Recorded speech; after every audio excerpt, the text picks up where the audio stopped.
Don't forget, you can reach the latest episode of Potomac Watch anytime. Just ask your smart speaker, play the Opinion Potomac Watch podcast. From the opinion pages of the Wall Street Journal, this is Potomac Watch. Welcome back. Let's turn to the 2024 presidential race, and specifically the race between Nikki Haley and Ron DeSantis to become the main non-Trump alternative candidate for the GOP as we get towards these primaries, now 47 days away from the voting in the Iowa caucus. And Monet, the news this week is some big endorsements. On Tuesday, it was Americans for Prosperity Action, which is part of the Koch network, coming out strongly for Nikki Haley. Part of what they say they're going to do for her is a multi-million-dollar ad campaign calling on Americans to unite behind Haley's positive vision to turn the page on today's broken politics. And let's listen to a piece of that ad campaign. Joe Biden and Donald Trump had their chance. They can't fix what's broken. America, with the right leaders, we've faced adversity and risen to victory. Now it's our time to turn the page and choose a new leader who will unite our party, our nation. That proven leader, Nikki Haley, a true fiscal conservative, a positive vision for the future. Nikki Haley's plan: drive down our debt, take on reckless spending from both parties, unleash America's energy economy. She'll turn our country around and bring back opportunity and optimism. Monet, those ads and that money may be important, but what might be more important to my eye is the on-the-ground organizing and the network of local affiliates that Americans for Prosperity has, in particular because Ron DeSantis, he has been pretty good on that on the ground in Iowa. He is doing a 99 counties tour, hitting every county in the state. My understanding is he's up to 98 so far. Nikki Haley, I think, does not have the on-the-ground organization necessarily to compete with that. But if AFP and its local staff can help her knocking on doors and getting out caucus goers, maybe that could make a difference. I think so. I do think that Ron DeSantis had a big advantage early in the primary cycle, or in the fundraising cycle before the primaries, I should say, in terms of having a lot of donor support. Most prominently, Ken Griffin made a big contribution, but he had a lot of the well-known Republican donors supporting him early on as a potential default rival to Donald Trump.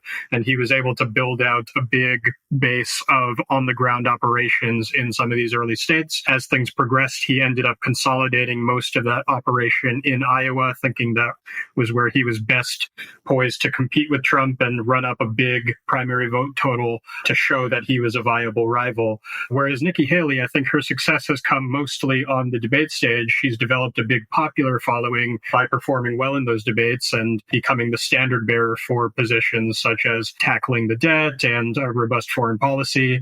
She's garnered a lot of attention and a lot of good press, but it seems as if she does not have quite the same amount of money to work with and quite the same organizational rollout that DeSantis has. And so having a big outfit like Americans for Prosperity backing her will make her able to jump forward by quite a lot in terms of actually campaigning on the ground in these early primary states. But I do think that it's interesting to note the way that both individual donors and some of these organizations' mood is changing as we get closer to the beginning of the primaries and still see Trump having that commanding lead.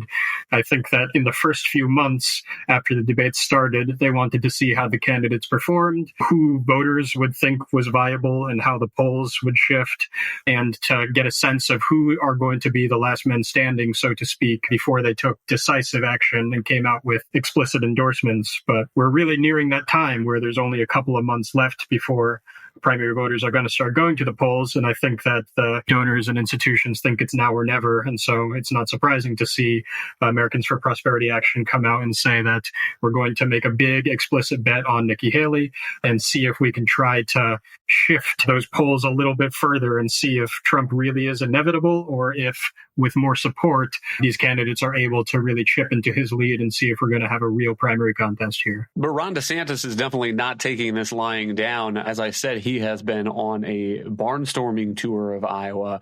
He has also picked up some big endorsements. Earlier this month, it was Iowa's popular Governor Kim Reynolds who said this: "We need someone who won't get distracted, but will stay disciplined, who puts this country first and not himself," unquote. An implicit contrast there with Donald Trump. And then Thanksgiving week, it was Iowa's evangelical leader, Bob Vanderplatz. And here is the case he made on News Nation. I'm looking at what's on the ground in the state of Iowa. And I saw Mike Huckabee the same way in 2008, Rick Santorum in 2012, and Ted Cruz in 2016. And quite frankly, DeSantis is well ahead of all of where all those three would have been at this stage in the campaign. His organization on the ground, the county chairs, the endorsement, the precinct captains, the number of people who have already signed up to caucus for him, he looks pretty good in the Hawkeye State. Now, obviously, there's work to do, but the former president knows he looks good in the Hawkeye State, and that's why he's attacking not only me, but Governor Kim Reynolds, and he's putting a huge emphasis on Iowa because he knows that in Iowa, it is tailor-made for him to be upended here. And if Ron DeSantis were to win here, I think it's game on to the nomination. Alicia, the challenge for Ron DeSantis is that he has been sliding a little bit in the polls.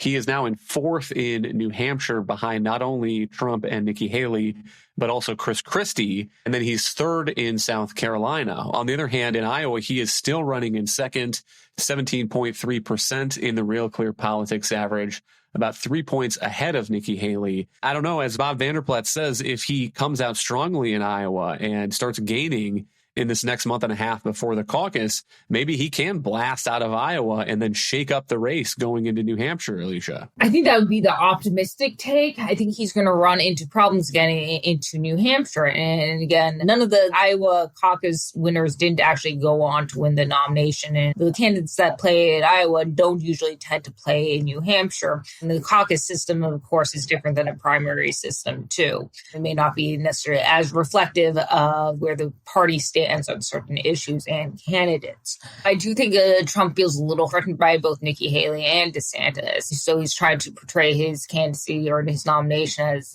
essentially inevitable.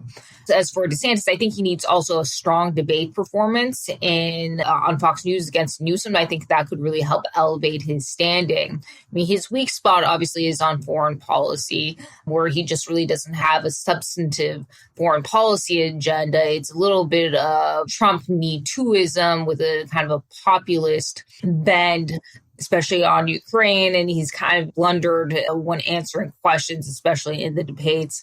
The Newsom-DeSantis debate, I think, probably plays a lot more to his advantage in that it's going to be on domestic issues, and he probably won't be attacked or come under as much fire on certain things that he's said on foreign policy in the way that he has during the debates with Nikki Haley on stage. And again, I think I'm not sure it's a wise strategy to put all of his marbles in Iowa. He's obviously hoping that will give him kind of a rocket surge of momentum, as you say. But I think it could also be very short-sighted.